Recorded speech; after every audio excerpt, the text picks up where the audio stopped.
Assalamualaikum warahmatullahi wabarakatuh. Perkenalkan, nama saya Rena Nabila Fitriani dari kelas PGKUH.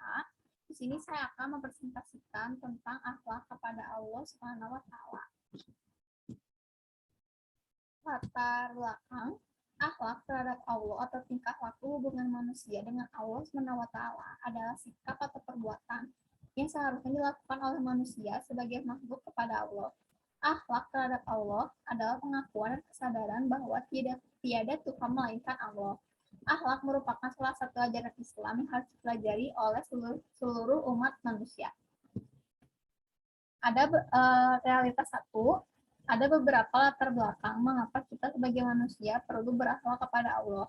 Pertama, karena Allah lah yang menciptakan manusia. Hal ini sebagaimana difirmankan Allah dalam surat At-Tariq ayat 5-7 sebagai berikut. Fayan zuri insanumi ma holik. Holikamim ma'in dafik. Yahruju mim baini subiwat tarib. Artinya, maka hendaklah manusia memperhatikan dari apakah dia diciptakan. Dia diciptakan dari air mani yang terpancar. Yang terpancar dari tulang suli, punggung, dan tulang dada. Realitas keduanya, di sini saya memasukkan sasaran dalam berakhlak kepada Allah Subhanahu wa Ta'ala. Berikut ini yang menjadi sasaran dalam berakhlak kepada Allah Subhanahu wa Ta'ala, diantaranya yaitu akhlak kepada Allah, akhlak kepada orang tua, dan akhlak dalam lingkungan. Yang pertama, akhlak kepada Allah.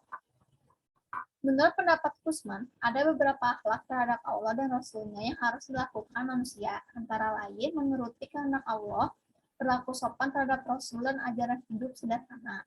Semua akhlak tersebut dekat dengan perbuatan takwa, yaitu dengan menjalankan perintahnya dan menjauhi segala larangannya. Oleh karena itu, sesuai dengan petunjuk Allah, apabila manusia mengalami kesulitan, hendaknya dikembalikan kepada Allah dan Rasul-Nya. Hal tersebut karena Al-Quran memberi penjelasan dan jalan keluar tentang kehidupan sehari-hari. Relatis kedua, ada akhlak kepada orang tua. Akhlak kepada orang tua merupakan sikap atau perbuatan yang dilakukan oleh anak untuk mematuhi perintah apapun yang dikatakan oleh orang tuanya. Masa anak-anak adalah masa yang perlu dibimbing dan diarahkan oleh orang tuanya. Jika tidak diarahkan oleh orang tuanya, anak akan muncul sikap yang senonoh kepada orang tuanya. Karena surga Allah ada di kedua orang tua. Orang tua perlu memberikan strategi atau metode dalam mendidik akhlak kepada anak, diantaranya mendidik anak dalam hak keteladanan atau pembiasaan sikap yang baik. Yang ketiga, ada akhlak terhadap lingkungan.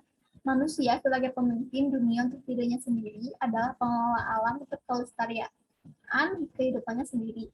Segala sesuatu atau perbuatannya di dunia akan dipertanggungjawabkan di akhirat kelak. Sementara itu, di sisi lain dijelaskan tentang air, tanah, dan udara. Tiga hal ini penting pada dasarnya adalah suci. Tiga elemen tersebut tercemar bila tangan jahil dan ketidakpedulian manusia untuk selalu menjaga yang ada di alam semesta. Jika tidak diperhatikan, maka membawa dampak yang tidak baik untuk kehidupan. Oleh karenanya, wajib hukumnya manusia secara menyeluruh untuk memelihara lingkungan ini. Realitas ketiga, kita sebagai muslim haruslah berakhlak kepada Allah Subhanahu wa Ta'ala, karena manusia diciptakan oleh Allah. Akhlak adalah daya kekuatan jiwa yang mendorong perbuatan dengan mudah dan spontan tanpa dipikir dan direnung lagi. Dengan demikian, akhlak pada hakikatnya adalah sikap yang melekat pada diri manusia, sehingga manusia dapat melakukannya tanpa berpikir spontan. Seorang muslim yang baik itu memang diharuskan berakhlak yang baik kepada Allah Subhanahu wa Ta'ala. Karena yang ke-1, akhlak Subhanahu wa Ta'ala yang menciptakan manusia, yang kedua Allah Subhanahu wa Ta'ala hafizan bagi, ketiga Allah Subhanahu wa Ta'ala yang menyediakan berbagai bahan dan sarana yang diperlukan bagi kelangsungan hidup manusia. Yang keempat, Allah Subhanahu wa Ta'ala yang memuliakan manusia dengan diberikannya kemampuan. Sekian dari presentasi saya. Mohon maaf jika ada kekurangan. Wassalamualaikum warahmatullahi wabarakatuh.